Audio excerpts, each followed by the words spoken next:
Celebrities, glamour, મોંઘું food, આ કહાની છે બેસ્ટિયન રેસ્ટોરન્ટ ગ્રુપની, જેની સહમાલિકી બોલિવૂડ સુપરસ્ટાર શિલ્પા શેટ્ટી પાસે છે.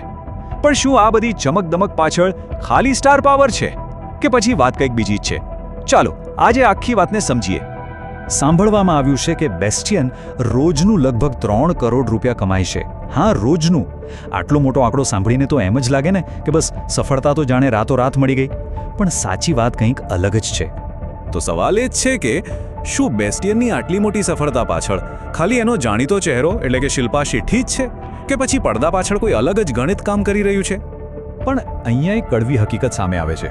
ખબર છે, લગભગ 70% રેસ્ટોરન્ટ્સ છે ને એ પોતાના પહેલા જ વર્ષમાં બંધ થઈ જાય છે.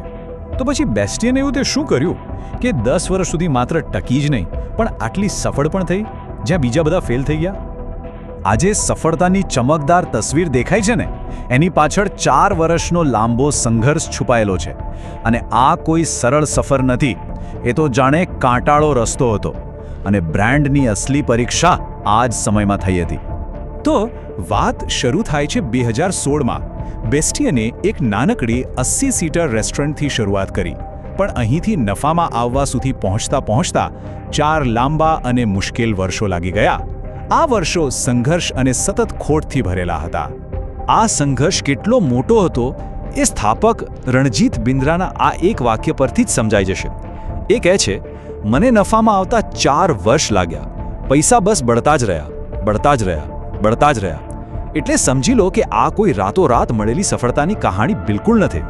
તો પછી સવાલ એ થાય કે આખરે એવું તો શું બદલાયું? ચાલો હવે આપણે ખાસ કારણોને સમજીએ જેણે બેસ્ટિયનને નિષ્ફળતાના મુખમાંથી કાઢીને સફળતાના શિખર પર પહોંચાડી દીધું.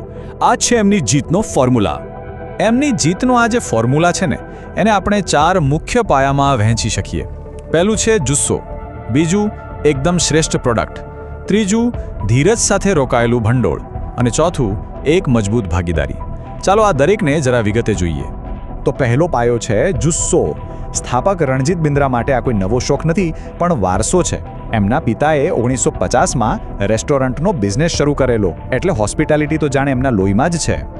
સફળતાનો બીજો અને કદાચ સૌથી અગત્યનો પાયો પ્રોડક્ટની ક્વોલિટી. અને આના પર શિલ્પા શેટ્ટીની વાત એકદમ સચોટ છે. એ કહે છે, જો તમારી પ્રોડક્ટ જ સારી નહીં હોય તો તમે ભલેને મહેલ બનાવી દો, એ નહીં ચાલે. મતલબ કે ગ્રાહકને મળતું ખાવાનું અને અનુભવ, એનાથી કોઈ સમાધાન નહીં. મુંબઈ જેવા મોટા શહેરમાં રેસ્ટોરન્ટ ચલાવવું કેટલું મોંઘું છે એ આ આંકડા ઉપરથી ખબર પડે છે. જો કુલ ખર્ચનો લગભગ 3 ભાગનો ખર્ચ તો ખાલી ફૂડ પાછળ જ જાય છે.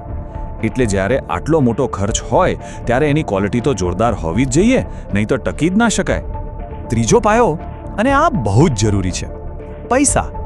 રણજીત પોતે કહે છે કે જેટલા પૈસા રેસ્ટોરન્ટ બનાવવામાં નાખો છો ને, એટલા જ પૈસા વર્કિંગ કેપિટલ તરીકે હાથ પર રાખવા પડે છે. કેમ? કારણ કે શરૂઆતના જે ખોટવાળા વર્ષો હોય એમાં ટકી રહેવા માટે આ બહુ જ જરૂરી છે. અને આ જ વાત આપણને ચોથા પાયા પર લઈ આવે છે, એક પરફેક્ટ પાર્ટનરશિપ. રણજીત બિન્દ્રાને આપણે બ્રાન્ડનું મગજ કહી શકીએ, જે આખું વિઝન અને કોન્સેપ્ટ સંભાળે છે. તો બીજી બાજુ શિલ્પા શેટ્ટી એનો ચહેરો છે, જે સ્ટાર પાવર અને માર્કેટિંગ લઈ આવે છે. બંનેના કામ એકદમ સ્પષ્ટ રીતે વહેંચાયેલા છે.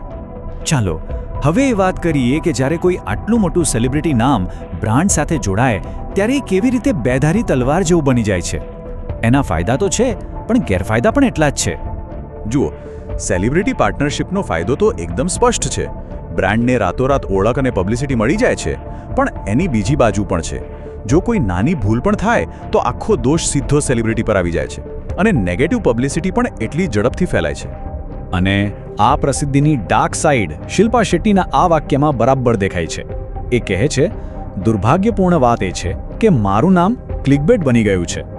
મતલબ કે કોઈ પણ નેગેટિવ ખબર હોય તો એમાં એમનું નામ સહેલાઈથી ઘસડાઈ જાય છે, ભલેને એમાં એમનો રોલ હોય કે ના હોય. પણ એ જ શિલ્પા એ પણ માને છે કે પ્રસિદ્ધિની આ જ તો તાકાત છે. એકવાર એવી અફવા ફેલાઈ કે બેસ્ટિયન બંધ થઈ રહ્યું છે તો એક ખરાબ પબ્લિસિટીનો જ ઉપયોગ કરીને એમણે પોતાની નવી રેસ્ટોરન્ટની જાહેરાત કરી દીધી. એટલે કે નકારાત્મકતાને પણ તકમાં ફેરવી દીધી. કમાલ છે ને? ભૂતકાળ અને વર્તમાનની વાત તો કરી. હવે જોઈએ કે ભવિષ્યમાં શું રંધાઈ રહ્યું છે. કારણ કે બેસ્ટિયન અહીં અટકવાનો નથી. એમના પ્લાન્સ તો ઘણા મોટા છે. આજે બેસ્ટિયન બ્રાન્ડ હેઠળ કુલ 8 રેસ્ટોરન્ટ્સ અને 4 અલગ અલગ બ્રાન્ડ્સ ચાલી રહી છે. અને એટલું જ નહીં, હવે તો એ મુંબઈની બહાર અમદાવાદના ગિફ્ટ સિટીમાં પણ આવી રહ્યા છે. અને આ છે એમનો સૌથી મોટો અને રોમાંચક પ્રોજેક્ટ. બેસ્ટિયન બહુ જ જલ્દી મુંબઈનો પહેલો બીચ ક્લબ ખોલવા જઈ રહ્યું છે. આ પ્રોજેક્ટ બ્રાન્ડને એકદમ નવા લેવલ પર લઈ જશે. તો આ આખી વાતનો સાર એ જ છે કે બેસ્ટિયનની સફળતા પાછળ ખાલી શિલ્પા શેટ્ટીનો ચહેરો નથી. આ તો જુસ્સો, શ્રેષ્ઠ પ્રોડક્ટ, ધીરજ અને સાચી ભાગીદારીનું પરિણામ છે. સફળતા કોઈ એક વસ્તુથી નથી મળતી, એ તો એક જટિલ મિશ્રણ છે. અને અંતે એક સવાલ જે વિચારવા જેવો છે: સફળતા માટેના આ બધા ઘટકોમાંથી એવું કયું તત્વ છે જે પૈસાથી ખરીદી નથી શકાતું, પણ જેના વગર સફળતા લગભગ અશક્ય છે? વિચારજો.